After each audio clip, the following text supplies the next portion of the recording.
We're in Psalm 11, and I tell you, these psalms are they're gut-wrenching.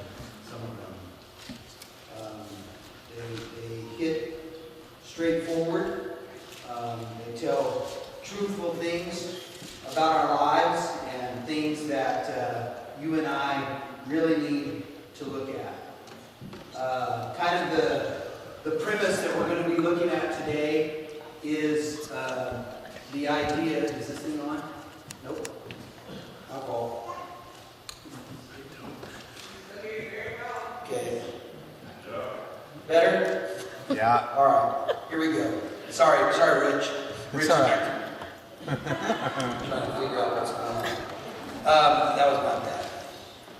Anyway, so we're going to be talking about these kind of things. Let me ask you a question. How important in building is the foundation? Paramount. The most important thing. If you build on a shoddy foundation, everything that happens after that is subject to a mess. Jesus, in one of his parables, talked about builders who built on foundations. He talked about one person who built on sand and one person who built on a rock. He said when the storms came and the one who built on the sand, their house that they built went flat. It was destroyed. That when the person built on the rock, that when the storms came, that the house withstood the storm. And so, in this premise, this is what we're going to be talking about today. We're going to be talking about this, and we're going to be talking about the fact that God hates. And so, I want you to look at Psalm 11, verse 1. In the Lord I take refuge. How then can you say to me, flee like a bird to your mountain? For look, the wicked bend their bows. They set their arrows against the strings to shoot from the shadows at the upright in heart. Check this verse out. When the foundations are being destroyed, what can the righteous do? Let me read it again. When the foundations are being destroyed, what can the righteous do? The Lord is the holy temple. The Lord is on his heavenly throne. He observes the sons of men. His eyes examine them. The Lord examines the righteous, but the wicked and those who love violence, his soul hates. On the wicked he will rain fiery coals and burning sulfur. A scorching wind will be their lot. For the Lord is righteous. He loves justice. Upright men will see his face. Let's pray. God, I come to you today so very humbly, thanking you for your word, thanking you for your goodness, thanking you, Lord, for your blessings. Thanking you for this opportunity we have to be here today. Thank you for the opportunity to worship, to actually sing songs that are gripping, songs that tell us about our lives, songs, Lord, that tell us where we lack, songs that tell us about where you are, songs that allow us to offer you glory and honor and praise, things that touch our very souls, things that wrench our very attitudes, that begin to prompt our will to make a change. I pray, God, that you would just help us, Lord, to continue from what we've done in worship and to continue in this area, Lord, and that you would help me to preach with passion and boldness. Help me to do it today as if I'd never, ever get to do it again.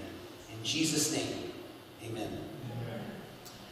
So when the foundations are destroyed, what can the righteous do? God, knowing how important foundational things are, how important foundations are, how important these things are, put this thought and put these words in the pen and in the hand of David as he writes these things, in the hand of this psalmist, as he writes these things and gives us this opportunity to ask this question: when the foundations are destroyed, what do we do? You and I can look around our world. We can look around our country. We can see the culture and the atmosphere of our government, the atmosphere of politics, the atmosphere of media, the atmosphere of one side against another, that people who claim to be Christians think that they have everything, and that because they have Christianity, that they basically can hate on anybody else who doesn't and anybody else that goes against it. Listen to me. God does the hating.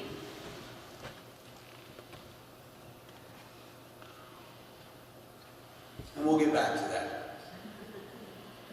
God does the hating. You and I think that because we have something that maybe some other people don't, and that because we have mercy, and that because we have grace, that we actually now have a ticket to shine this thing on somebody and basically tell them how to live and what to do and how to think and where to go and what. No, God does that. Those are God's jobs. God is the one who influences people and how to live. And I realize, I've read the book. I realize what Proverbs says. Proverbs says that iron sharpens iron. I realize that when you and I are together, that we basically, as we're rubbing against each other in a non-physical way, but in a relational way, that we begin to sharpen each other. I get all that. I understand all that. But sometimes in Christendom, we think because we have something that somebody else doesn't have, somebody else hasn't figured out, somebody else hasn't accepted, somebody else hasn't realized, somebody else hasn't taken away the pride that has come against them and that they're born with, that somebody hasn't got it away from that we now have a license to basically shine a light on all their crap. When the fact of the matter is that's God's job. God's job is to shine the light on people's messes. Amen. Our job is to love. Amen. God does the hating so you and I can love. God does the hating so you and I can love. When the foundation is destroyed, what does the righteous do? This world, we can see it. The foundational system that's been set up, just even in the country in which we live, that was set up by the forefathers based on certain principles, based on things, has just absolutely gone amok. It's gone crazy. People have ran away from it. People have went away from it. They don't believe in it anymore. We basically believe in a system that everybody gets to make up their own rules, that everybody gets to live the way they want to, that everybody can act, because within you and I, these are all the things that are going to sustain us. We've been taught by the world and by other people that all these things that you and I have inside of us are the things that are going to be sustainable. And the fact of the matter is, it's all lies. The foundations are destroyed. The foundations have been wiped out. In the church, the foundational things of the church.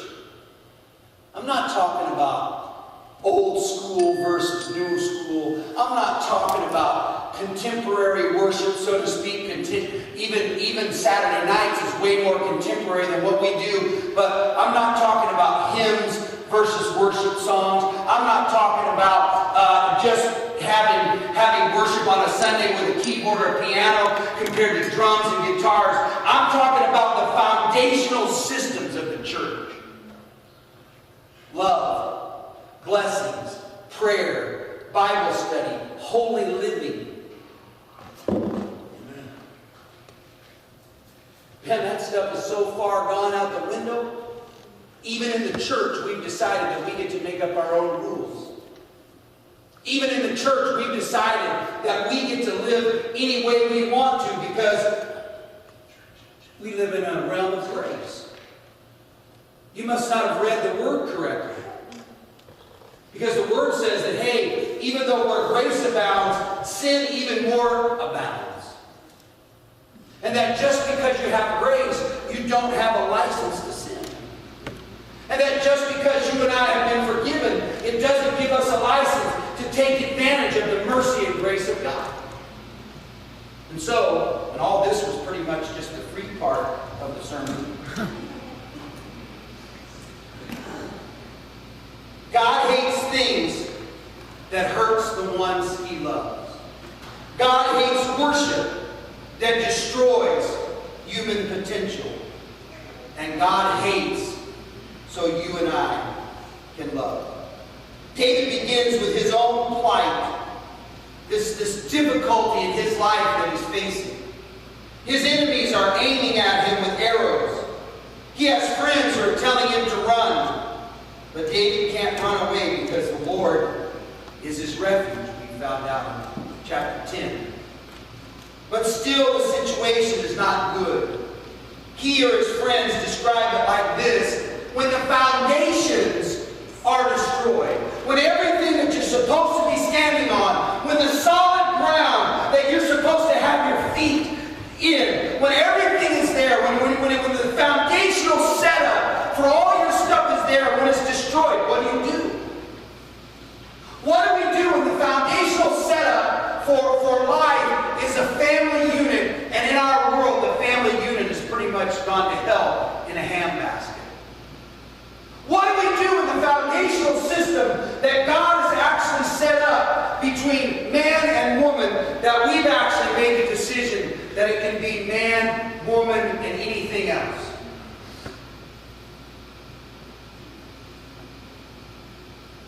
What do we do when the foundational things of God's Word have been destroyed by our changing them into our own belief system?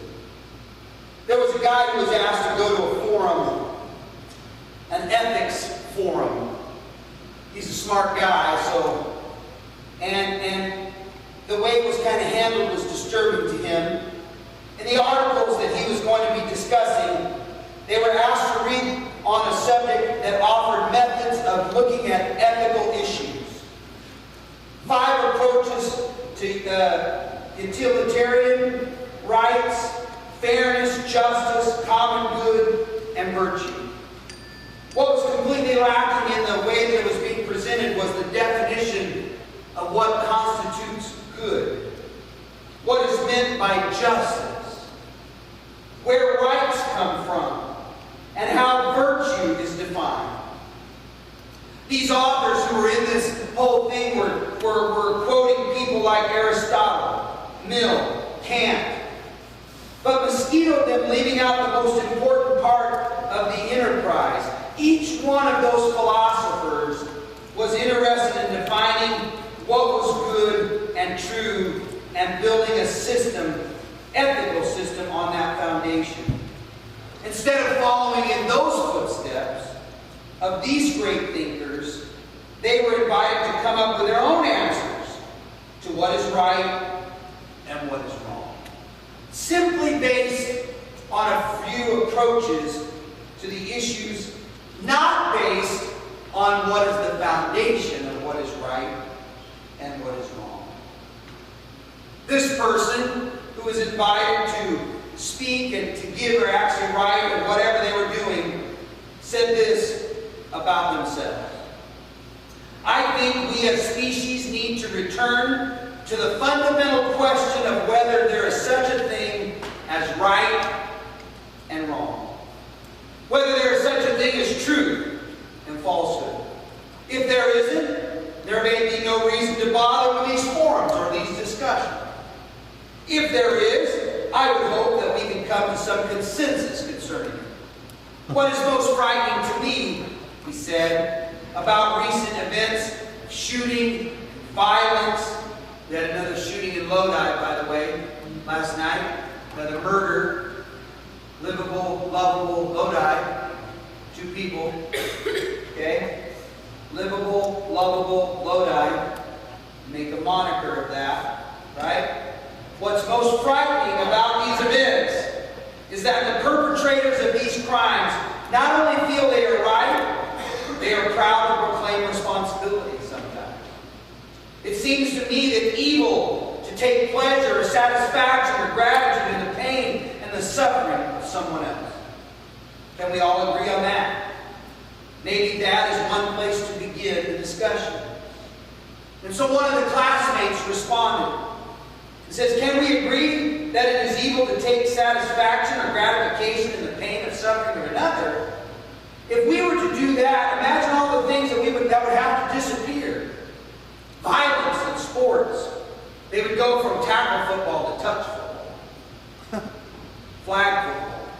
If you ask some of the people who are old school football players, they're going to tell you some of the new rules they've implemented. It's almost like that now.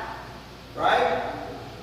This guy also said, if we were to do that, the exploitation of others, therefore the whole capitalistic society that is built on making profit from somebody else's work, that would be out the window. I agree that that is where the discussion should start, but I'm not sure many have the courage to follow it to a logical end.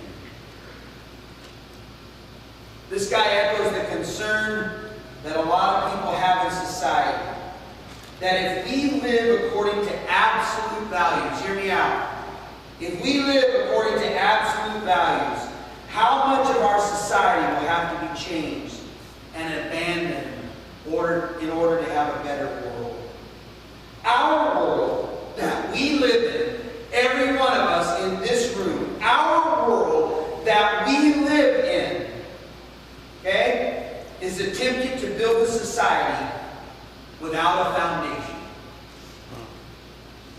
The world in which you and I live in, the culture in which we live in today, wants to build a society and wants to build a world without a foundation of truth. And without a foundation of what is right and what is wrong. That's why this place is a whirlwind of hate. A whirlwind of immorality. That's why we have an internet system that is unchecked. That's why there's so much violence. That's why there's so much racism. That's why that when you and I, who are decent enough people to think fairly clearly, to realize what is going on in our world, would never in our lifetime ever think to put something in the hands of a bunch of bureaucrats who mess it up every time they touch it. But every time we go to the polls, we do that very same thing. We give it to the people who tell us lies and then turn around and have another agenda. Why? Because our world and our society is built on a foundation that is not truthful.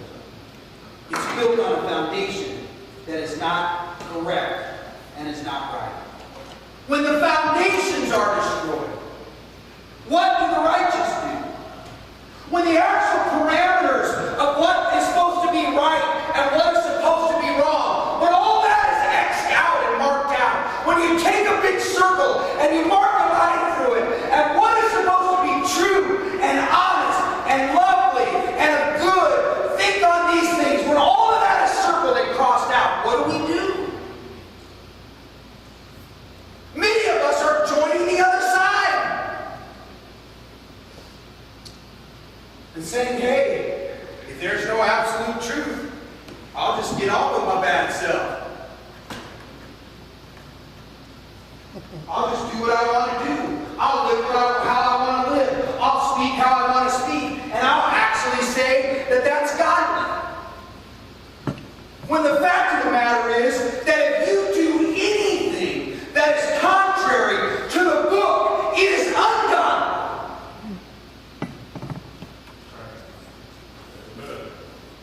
Hey, I realize that kind of stuff is not popular. It's not popular where we live. It's not popular in California to talk about the Bible and to say that there's actually statutes and laws in the Bible that you and I as Christians are supposed to adhere to, follow, live by. People don't want to hear that. They don't want to build their foundation of their life on a foundation of morality and what is good and what is right and what is true. They want to make up their own as they go. Do I like that? No. Then that must be good. Do I not like that? No. Then that's okay. It's bad. But if I like this is good for me. This is good for me. Listen, you don't get to pick and choose. You don't get, well, you can, but you don't get to pick and choose and get away with it. That's true. Come on. God says that there's some things. What are we going to do? Ravi Zacharias described a visit he made to Ohio State. He was on a tour. They drove past the Wexner Center for the Arts, a building described as a postmodern building. It was built with no purpose. Its architect, Peter Eisman, believes in destructionist philosophy. How about that? I always, when I say the word philosophy, my chin has philosophy. Anyway, that's just how I say it. There's no meaning in life. And the architect and the architecture, what you build, should reflect it. There are stairs in this building that lead to nowhere. The elements of the design that make the building dysfunctional. Ravi Zacharias asked, kind of candidly and in a funny way, did he use the same philosophy when he built the foundation? Everyone knows and cannot argue against foundational truths when you're building a building. It's so very important. If you don't build the foundation properly, the building will crumble. In 2009 in Shanghai, the Chinese government built a series of 13-story apartment buildings. One of them did not do very well. In China, there's a lot of corruption. It's rampant, and the builders were able to ignore the laws, even of nature, in building this building. Builders of the Tacoma Narrows Bridge ignored the law of harmonics, and the bridge danced and buckled in the wind and was destroyed by a 40-mile-an-hour wind. Isaac Newton discovered the law of gravity. Einstein took it further and discovered the law of relativity. They didn't invent these laws. These are laws that cannot be invented by people like you and I. Just as there are physical laws that govern and function this universe by which we live, there are also moral laws that govern our behavior, what we do, and how we think. And you and I can discover and learn to live by these laws, or we can ignore them. And if we ignore them, that will be at our peril. When the foundations are destroyed, what can the righteous do? God hates things that hurt the ones he loves. Think about this. That's very uncomfortable for some people. Because some people really believe that God is just and only is about love. That God would never hate anything. I don't believe God hates people. I think God hates sin. I think that's what he hates. He hates the sin. He hates the evilness. He hates what it's doing. And God is hating what is happening. So, in this particular situation, God hates things that hurts the ones he loves. In Proverbs, it talks to us about, in Proverbs 3, and also in Proverbs 6, it talks to us about all different kinds of things. He hates things that are self-destructive. He hates things that hedonism. He hates the idea that people are going to be promiscuous and they're going to exploit people. He says he hates a proud look. He hates a lying tongue. He hates hands that shed innocent blood. All these different things. Think for a moment, what would happen if the world just embraced sin? And that's it. Okay? Now, I'm going to get a little bit difficult here for a second, so bear with me. What if the world just, and we've got issues that are going on in it, but what if the world just embraced homosexuality? That was it. That's what we pushed. That's what everybody's supposed to be. Eventually, what would happen is there would be no more people. Because it's not natural child consummation. Eventually, the human race would end. It's not natural.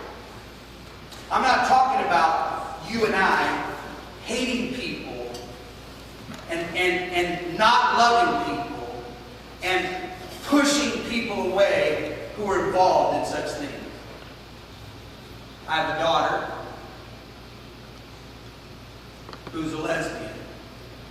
Her words, not mine. Those are her words. So for me to love her any less because of a choice that she makes would make me non-Christian. Wow. In my own view. Do I agree with that? No. Do I think it's a sin? Yes. But here's the thing. When I was growing up, everybody used to talk about how everybody who listened to rock and roll music was just a heathen. You know? You listen to rock and roll music, you're just a heathen. So one time, just being a young whippersnapper, not really knowing what's going on, I actually preached about why are you guys so upset with all these young people listening to rock and roll music, and as soon as you get out of church on a Sunday, you go and turn on your car radio, and the first, radio station that pops up that's right on your car is, Cat Country.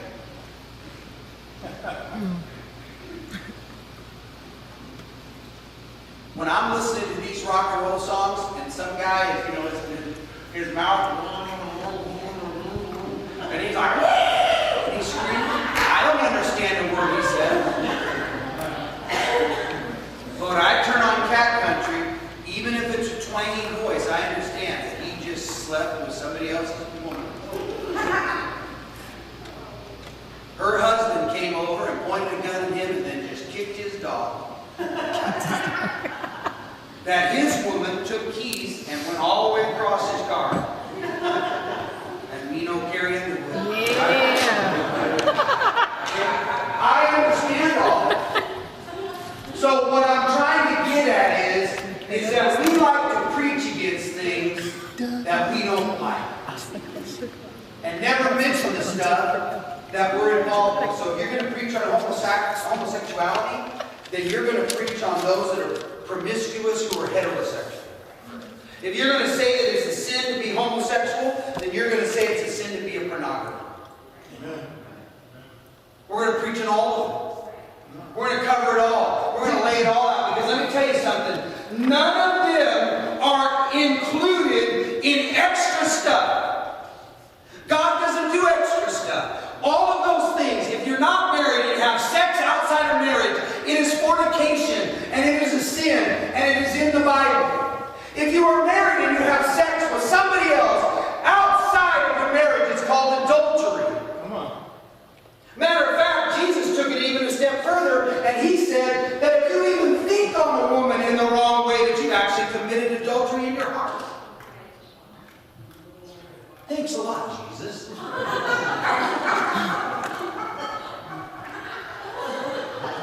What's up with that? Why don't you just turn? Jesus is just turning it down. The thing about it is, what we've done is we say, no, that's acceptable. We call it friends with benefits. Hello? There's a whole world of people who do this all the time. There's no mismatch or nothing. Why? Because nobody wants to make a commitment. Why? Because they're trying to be secretive. Why? Because the foundations have been destroyed. Right. And what do the righteous do? God hates things that hurts the ones he loves. Preach it. Come on. Even if we set aside the fact that a society cannot be built on a homosexual structure or a promiscuous structure, it is self-destructive. Pornography is self-destructive in everything. We cannot build it on heterosexual promiscuity. It cannot be built on free-for-all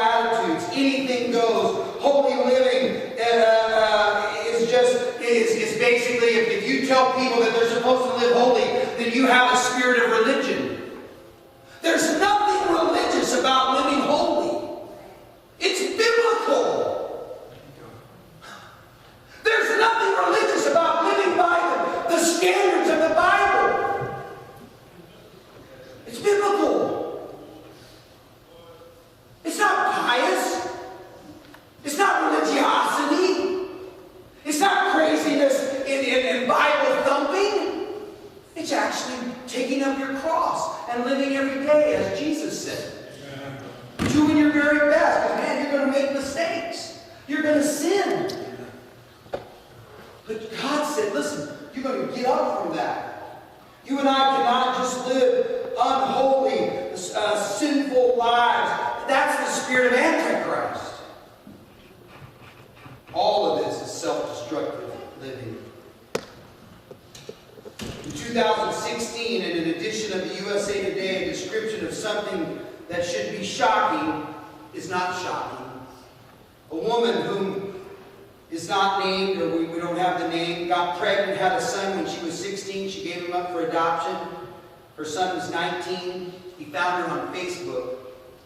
They reunited and began an intimate relationship. And of course, they posted it on Facebook, and somebody found out about it, and so they were getting in trouble for that. They told somebody who was asking them about it, they told them, it's worth it, even if we got to go to jail. It's worth it. They lock me up, they lock her up, whatever's going to happen, nobody can pull us apart because we love each other. When the foundations are destroyed, what will the righteous do? God hates things that hurt the ones He loves. Therefore, God hates worship that destroys the destruction of human beings. In Deuteronomy 12, but when you've driven them out and settled in their land, and after they have been destroyed before you, be careful not to be ensnared by inquiring about their gods, saying, how do these nations serve their gods? We will do the same. You must not worship the Lord your God in their way. Hello? Right? We must not worship the Lord our God in their way. The way the world tells us. The way other attitudes tell us. The way other religions tell us. The way that the enemy wants to tell us. We must not worship our God in their way. Because in worshiping their gods, they do all kinds of detestable things the Lord hates. They even burn their sons and daughters in the fire as sacrifices to their God. In Revelation 2, it describes in different verses how people had this spirit and basically were following the Nicolaitanes. And this group of people who basically kind of had this idea about themselves that they could kind of, again, live any way they want to and go away from the truth which God had set apart. These, in Deuteronomy 12, were the worshipers of Moloch. They would take their newborn babies and lay them in the red-hot arms of the iron idol to kill them. Whether you agree with it or not. And of course, we take everything in this world and we politicize it. But in our era, in the lifetime that we are all living, what we have done to human life is an abomination. We have taken a child that is conceived, and within weeks, has a heartbeat. And we don't call it a child. We call it a fetus. I'm not being political. It's the Holocaust of our day. Yes, it is. Yes, it is. We take people who are older or who are mentally challenged and we put them in places and we leave them to rot. It is the Holocaust of our day. Because we're too busy, too good. I got enough money. They get SSI. They get whatever. And they're just put in a place just to live. Family never cares, never does anything, never comes to visit, nothing. It's all just what it is. God hates people who destroy human life, human potential. We take into our hands, and I realize God is a giver and taker of life. I realize all that. God hates it. And then God hates so we can love. In verse 7, the Lord is righteous. He loves justice. The upright will see his face. In Proverbs 6 things that the Lord hates. Yes, 7 are abomination to him. A proud look, a lying tongue, hands that shed innocent blood, a heart that devises wicked imaginations, feet that are swift to run into mischief, a false witness that speaks lies, and he that sows discord among the brethren. We always think that it's somebody doing some kind of physical harm. There's been more backbiting and gossip and tearing down of people. In Christianity, we're the only army in the world that kills its wounded. When somebody serves us no more purpose, we take them out and shoot them. Spiritually. We put them to death. They're of no value to us anymore, so we just write them off and do them in. We make sure that their character is ruined. We make sure their life is ruined. It's bad enough that they went against God and actually made mistakes, but we want to make sure that everybody knows about it. And that they could never even show their face again. It's a travesty. It's immoral. It is sinful. And shame on the people of the church who do it. Shame on the people of the church that don't care about enough people enough that they would actually go and do that to somebody else. And forget about the fact that they're even in the church, that we would do that to another person. Where were you when God found you? Amen. In the midst of your garbage? In the midst of your lies? In the midst of your sin? Would you have liked that somebody just came around, man, you're not worth it, and spiritually just put you out of your misery? Would you rather them come and actually nurtured you and cared about you and actually introduced you to the one who would change your life forever?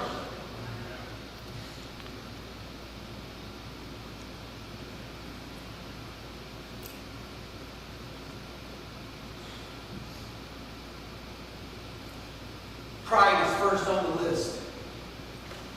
God hates pride. Proverbs 16:18 says, pride comes before destruction and a haughty spirit before a fall. This goes back to the beginning of what we were talking about. When Aristotle wrote his book on ethics, in it he argued that we must first understand what is good, and then we can understand how to create a society in which good is made possible and promoted. This would govern all ethical decisions. Aristotle concluded that the greatest good was happiness. And it seems many people agree with him today. That's all people want, is to be happy.